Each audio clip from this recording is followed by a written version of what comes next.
Hi everyone, my name is Vasudha. Welcome to my channel. In today's video, I will be discussing the much celebrated author Gary Chapman's much celebrated book, The 5 Love Languages, The Secret to Love That Lasts. So let's dive in. Now, this book is a practical guide actually to love better, and this is written primarily to improve the love relationship between spouses. But the last chapter of this book also applies its principles on children. So let's see what this book entails. So he coins a very interesting term, which is love tank, and that's a kind of a measure to see how much loved our partner or spouse feels. He has categorized our different ways of feeling loved into primarily 5 love languages. Before I start enumerating each of these, please remember that it is up to you to identify what's the primary love language of your spouse. So the first one is words of affirmations. Now, this basically means that you have to say positive words to your spouse. These could be very simple things like saying nice things about the meal that they have cooked or the way they are looking, or even if they have made a great PowerPoint presentation. So these are words which can be used to compliment your spouse. These can also be words to encourage them. So if they are feeling low on a particular day, or if they have some self-doubt, then you can use positive words to cheer them up, and this will make them feel loved, and of course their love tank will go up. The next language is the language of quality time. So here, if your spouse really likes to spend time with you, then you have to consciously and sincerely make time for them. You have to give them your undivided attention. You have to keep all the distractions away, and one of the biggest distractions these days is, we all know, the mobile phone. So keep the mobile phone away. Go on a walk, cook a meal together, or do something fun together, or simply just sit and talk and actively listen. The third love language is receiving gifts. Yes, many of us do feel loved when we receive gifts from our loved ones. These need not be expensive gifts. You can simply just maybe give a nice pen to your spouse if he or she is fond of writing, or you can give them a box of chocolates if they are fond of chocolates, or anything that you think they may like. And remember, these need not be given on any special occasions. You don't have to wait for their birthdays or your wedding anniversary or even Valentine's Day. You can give them a gift right now.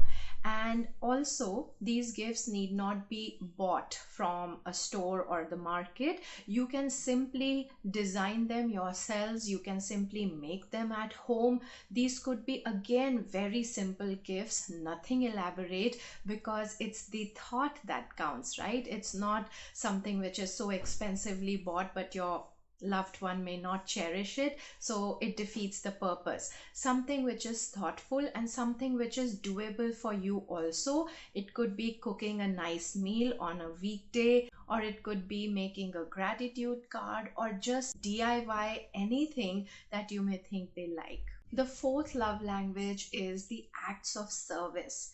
Now, many a times in our busy lives, we forget that how much work our spouses are doing, how much load they have on them. So many of us feel loved when someone else takes away our burden.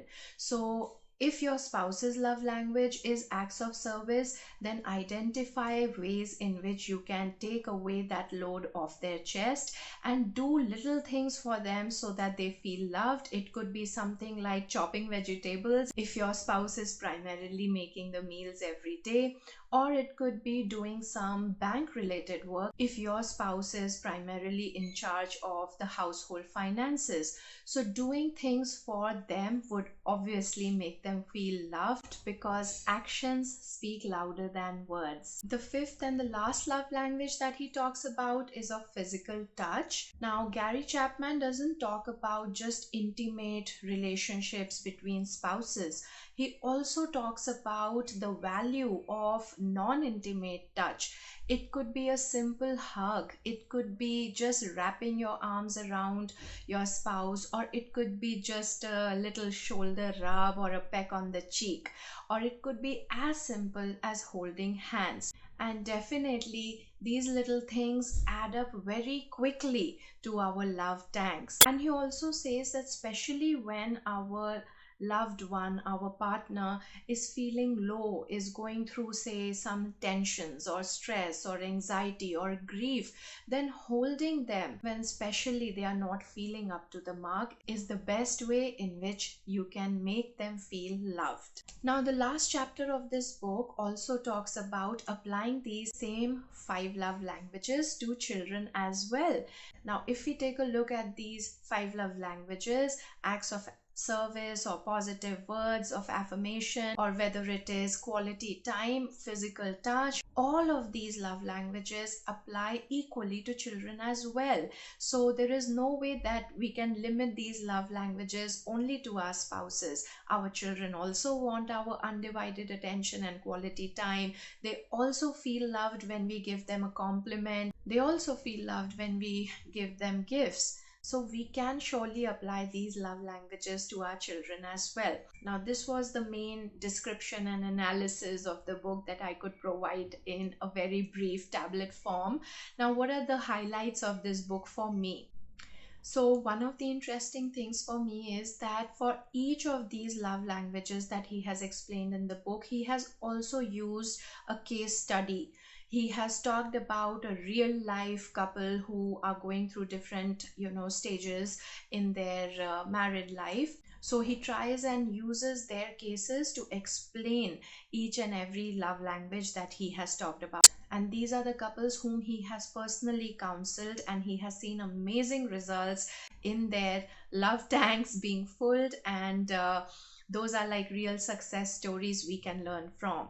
Another interesting thing for me in this book was that while I was reading it, I was pleasantly surprised that this is also peppered with biblical references. Now, the Bible's message is clear and simple. It is to love one another in an unconditional and a non-judgmental way. So for me, this book served as a mix of a practical guide as well as a spiritual reminder.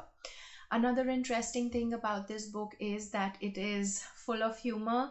It is written in a very light tone. It is a very easy, simple read and a short book, so you can even complete it in one sitting. So another takeaway for me from this book was that consistency is key. We have to do these things on a regular basis, and we don't have to just express our love only on special occasions. We don't have to wait for the Valentine's Day or for their birthdays, like I said before also, and these have to be done on a day-to-day basis, or at least every now and then. And remember that it's their love language which we need to speak. And lastly, we can also take a love language test on Gary Chapman's 5 Love Languages website. So if you want to identify what your and your partner's love language is, then you can surely log on to their website.